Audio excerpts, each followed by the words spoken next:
Ayan guys, nag-varnish ako kahapon. Para siya magmukhang bago ulit. Kasi luma na yan.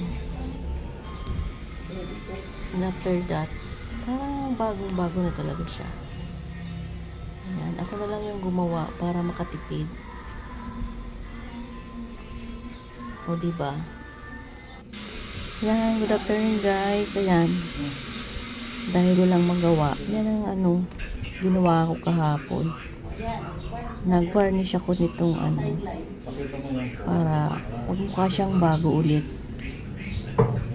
Sayang naman kasi kung itatapon. Yan. Ginawa ko, binardisyan ko para magamit ulit. Ayan. Pinagpapatuloy ko yung ginawa ko. Tagal niya. Halos mga 3 oras ko yan nagawa.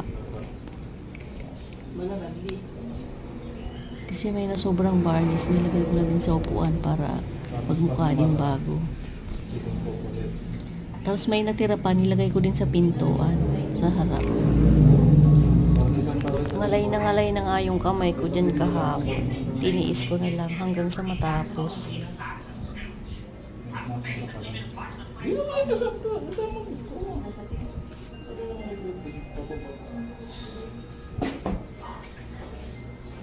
Halos hapon na ako natapos niyan eh. Mga 4 PM na ata. Pero ayos lang. Ganda naman ang result ng ginawa ko. First time ko nga magganyan eh. O, tingnan mo may kamay pa dyan tumuturo-turo. Ayaw na tumulong oh. Ano ba yung ginagawa niyan?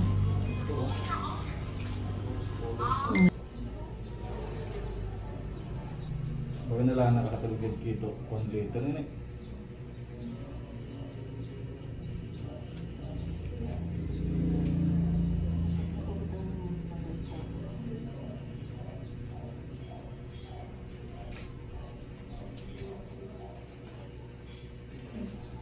Kung pagluto sa ayaw din na sa nang oras ako.